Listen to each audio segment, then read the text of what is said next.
Hola bonics i boniques, soc Santi López i això són les píndoles del profe.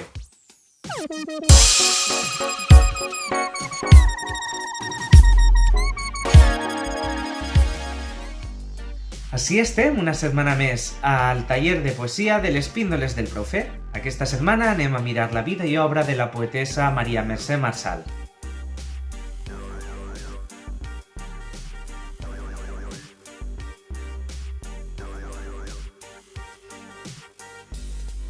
Maria Mercè Marçal, nascuda a Ivars d'Urgell, va ser poeta, narradora, editora i traductora.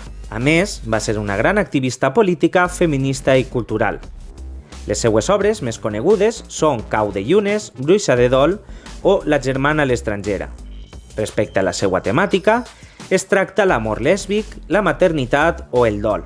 Per últim, entre els seus reconeixements, està la pel·lícula que van fer sobre ella, Ferida arrel, Maria Mercè Marçal, o els premis que va guanyar, com els Jocs Florals de Barcelona o el Carles Riba.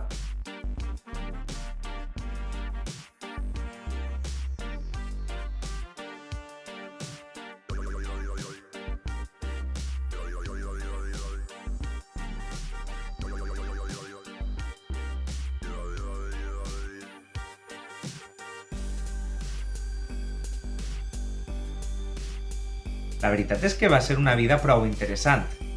Doncs bé, ara, a través de la seva obra, el que anem a mirar són les figures literàries.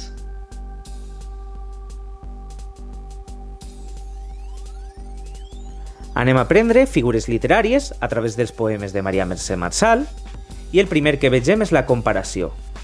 Compara, aleshores utilitza el com podem veure ací. Com un secret d'aigua verda, els teus dos ulls m'han mirat. Després tenim la metàfora, on diu exactament que una cosa és una altra. La pluja és una bruixa amb els cabells molt llargs, alguns més reals, altres més irreals, i per últim, l'hipèrbole. D'estimar-te se'm trenca la veu i la geniva. Així, el que estem parlant és una exageració que es fa als poemes per a donar-li més intensitat.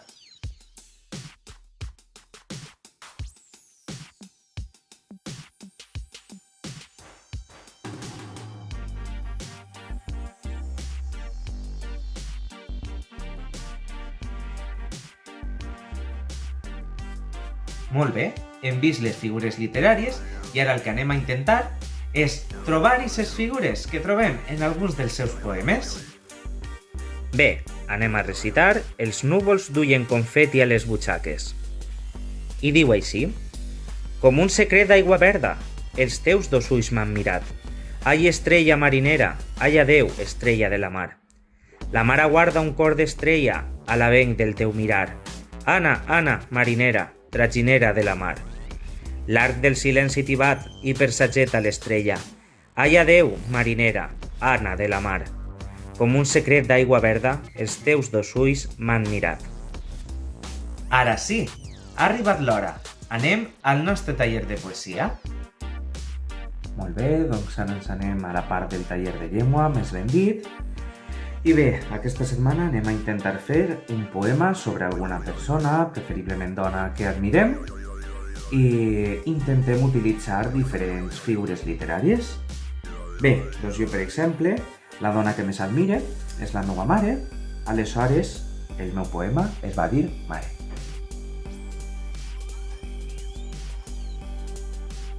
Bé, doncs anem a començar, per exemple, amb una hipèrbole.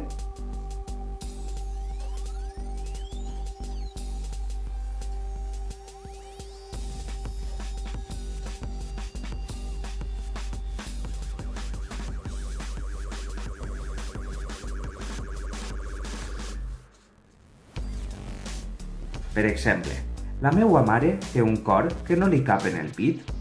Això és una hipèrbole, perquè físicament els cors estan situats en el pit i sí que caben. Aleshores, això se consideraria una hipèrbole.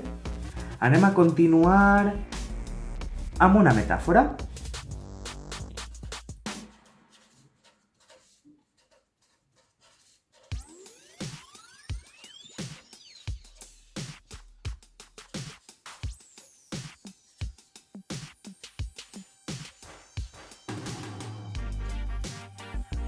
Bé, doncs com vos deia, en el tema de la metàfora no estem comparant, directament estem dient que una cosa o una persona és exactament una altra.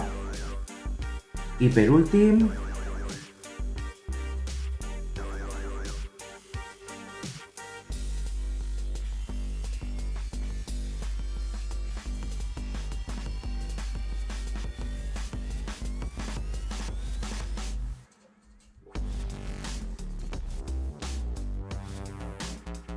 així, el que estem fent és una comparació.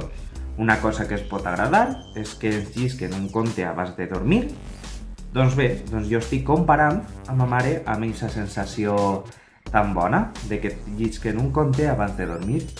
Doncs bé, així ja tindríem el nostre poema amb figures literàries dedicat a la persona que admirem, a la dona que admirem. I res, ara arriba el vostre torn. Caram, sí que ha estat interessant. Bé, doncs ara ha arribat el vostre torn.